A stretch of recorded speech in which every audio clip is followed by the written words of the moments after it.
दोस्तों नमस्कार। आज हमारा ये विशेष प्रोग्राम कमल के साथ फिर से हम एक नए मुद्दे के साथ आ रहे हैं और हमारा नया मुद्दा ये है कि अभी कुछ दिन पहले ही पाकिस्तान में जो केपीके है, खैबर पख्तूनख्वा, वहाँ एक अटैक हुआ है जिसमें कुछ पुलिसकर्मी मारे गए हैं। आपकी इस मुद्दे पर एक अलग राय हो सकती है, हमारी अलग राय हो सकती है, लेकिन आप मुझे ये बताइए कि क्या इस मुद्दे के साथ हमें कुछ ना कुछ अपने रिलेशंस जो हैं फॉरेन के साथ वो बेहतर करने चाहिए कि नहीं करने चाहिए। मैं आपको एक बात बता देता हूँ। पिछले वीडियो में मैंने आपको बताया था कि CPEC यानी चाइना पाकिस्तान इकोनॉमिक कॉरिडोर जो बनाया जा रहा है, चीन के द्वारा उसमें प्रोजेक्ट का पैसा लगा है, पाकिस्तान ने उसके लिए ज़मीन प्रोवाइड की है। क्या CPEC किसी भी मायने में भारत के लिए हितकर है? ऐसी कंडीशंस में जो अफ़गानी है, जो अफ़गानिस्तान है और उसके सपोर्टेड जो TTP है यानी तहरीक तालिबान पाकिस्तान जो है, वो जिस तरीके की आतंकवादी गतिविधियों में वहाँ शामिल है, वहाँ जिस तरीके से वो कुछ नए नए बम ब्लास्ट करता रहता है, और वो जो क्षेत्र है वो एक तरीके का ये मान के चलिए कि एक तरीके का अशांत क्षेत्र है जहाँ बहुत ज़्यादा वायलेंस होता है। वहाँ मस्जिदों में विस्फोट हो रहा है। इधर बलूचिस्तान का भी एक मुद्दा है कि बलूचिस्तान में भी बलूचिस्तान लिबरेशन आर्मी जो है वो बहुत सारे बम ब्लास्ट करने में उसका हाथ है। ये जो बलूचिस्तान लिबरेशन आर्मी और TTP यानी तहरीक तालिबान पाकिस्तान जो है, इन दोनों की ही जो गतिविधियां हैं, इनको देखने के बाद ये लगता है कि किसी न किसी तरीके से उस CPEC को उसके अगेंस्ट है।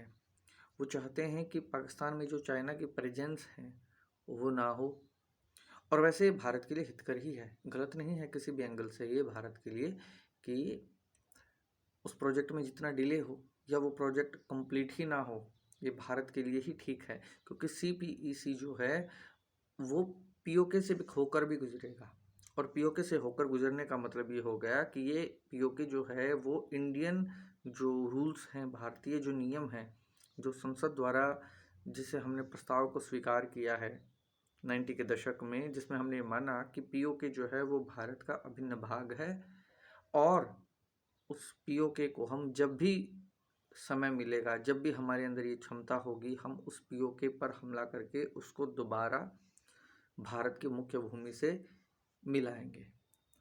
तो ऐसी कंडीशंस में CPEC का जो प्रोजेक्ट चाइना होकर के पाकिस्तान होकर के चाइना में जाएगा, वो एक तरीके से इन भारतीय नियमों का उल्लंघन भी है, या अंतर्राष्ट्रीय नियमों का उल्लंघन का मामला भी बनता है।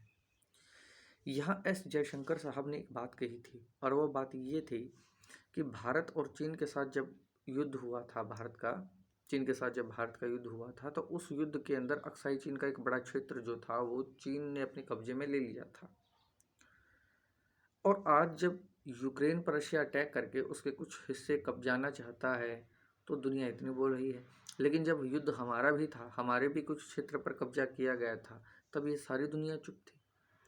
तो यहाँ सारे इस पूरे परिदृश्य को देखिए कि अफ़गानिस्तान पाकिस्तान पर अटैक कर रहा है, वो डूरंड लाइन को मानता ही नहीं है।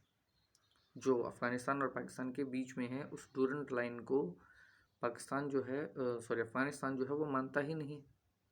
वहाँ बलूचिस्तान में और खैबर पख्तूनख्वा में जो TTP अटैक कर रहा है, जिस तरीके के, जिसकी वजह से CPEC में देरी हो रही है, इसमें जितना डिले होगा ये भारत की तैयारियों के लिए उतना ही अच्छा होगा, और युद्ध के लिए हमें उतना ही अच्छा समय मिलेगा। इसके अलावा एक वीडियो में मैंने ये बताया था कि रूसी एक रिसर्च ऑर्गेनाइजेशन है रूसी, उस रूसी ने ये कहा था कि 2025 से लेकर 2030 के बीच में भारत और चीन के बीच में एक युद्ध होगा। उसने उसकी टाइमलाइन भी दी है कि 2025 से लेकर 2030 तक भारत और चीन के बीच में युद्ध होगा। भारत भी यही चाहता है कि युद्ध हो, क्योंकि इस बार हम उसका वो हाल करेंगे जो उसने सोचा नहीं होगा। हम 1962 के उस युद्ध की हार का बदला लेंगे, और सबसे बड़ी बात यही है कि ये गहरे जख्म आज भी हरे हैं।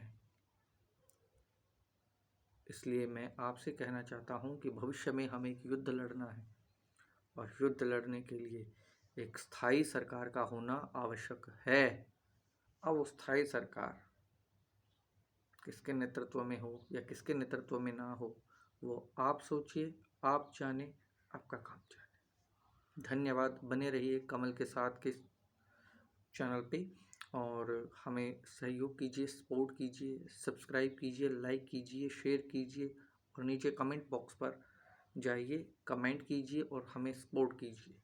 धन्यवाद।